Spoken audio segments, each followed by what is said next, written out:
Gjykata themelore në Prishtinë vlerësoi vendimin e komunës së Graçanicës nga qershori i vitit të kaluar për të shënuar dhe festuar Vidovdanin me përdorimin e simboleve dhe flamujve të Serbisë si tejkalim të jurisdikcionit të përcaktuar me ligj, sepse sipas interpretimit bëhet fjalë për simbolet e një vendi tjetër. Gjykata deklaroi se vendimi i komunës së Graçanicës shkel rend karakterin unik të Kushtetutës së Kosovës dhe gjithashtu kërcënon seriozisht rendin publik dhe bashkëjetesën ndëretnike dhe mund të shkaktojë tensione ndëretnike. Megjithatë, gjykata nuk reagoi ndaj faktit se në ditën e flamurit shqiptar me 28 nëntor të vitit të kaluar, konvoj automjetësh me flamuj shqiptar kaluan në përqendër të Graçanicës duke rënë burive dhe duke provokuar serbet që jetojnë atje.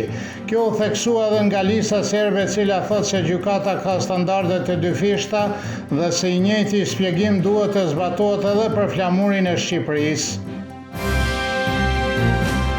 Vendimi i gjykatës themelore në Prishtinë tregon ftyrën antiserbe dhe fashiste të regjimit të Albin Kurtit, njoftoi drejtori i Zyrës për Kosovë dhe Metohi Petar Petković, derisa ekstremistët shqiptar shkruajnë grafite të UÇK-s terroriste dhe lvisin flamujin e asaj organizate kriminale në shtëpitë serbe, vendet ku luajnë fëmijët dhe shkolla çdo ditë, dhe Albin Kurti shfaq flamurin ashtu quajturës Shqipëri të madhe. Në tubimin e tij, autoritetet në Prishtinë janë të shqetësuara nga flamuri serb dhe festimi paqësor i Vidovdanit, theksoi Petković.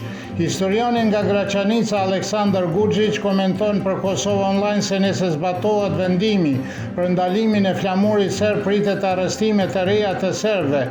Kolegu i tij Stefan Radojković vren se kjo është pjesë e paketës promovuese të Albin Kurtit, por se nga vendimi i gjykatës është e qartë se serbët nuk janë të mirëpritur në Kosovë.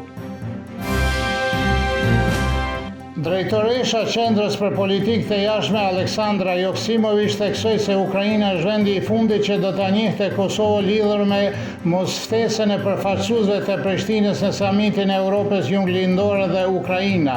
Për Ukrainën, për shkak të situatës së saj, çështja e integritetit territorial është jashtëzakonisht e rëndësishme, të paktën aq sa për Serbinë, nënvizoi Joksimović për radio-televizionin e Serbisë. Presidenti i Serbisë Aleksandar Vučić vizitoi Ukrainën dje për herë të parë që nga shpërthimi i luftës dhe mori pjesë në samitin ku ofroi ndihmën e Serbisë për rindërtimin e Ukrainës. Sot Kosova po feston ditën e çlirimit, domethënë ditën kur në vitin 1999 forcat ndërkombëtare hynë në Kosovë pas gati 3 muajsh bombardimet e Republikës Federale të Jugosllavisë.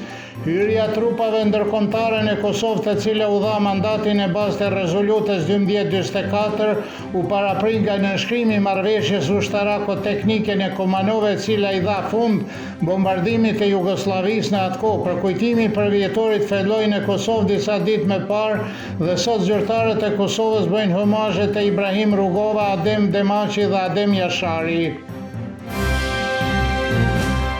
Ministri qek për çështjet europiane Martin Dvořák deklaroi në një intervistë për Radio Europa Lirë se retorika agresive e qeverisë së Kosovës nuk është mënyra për të zgjidhur problemin dhe nënvizoi se derisa politikanët përdorin armiqsinë për piket politike nuk ka zgjidhje. Dvořák theksoi se nuk i pëlqen të sulmoj qeverinë e Kosovës, por se qeveria ka një retorikë agresive dhe paraqet veten si një lidership të fortë që mbron Kosovën me forcë.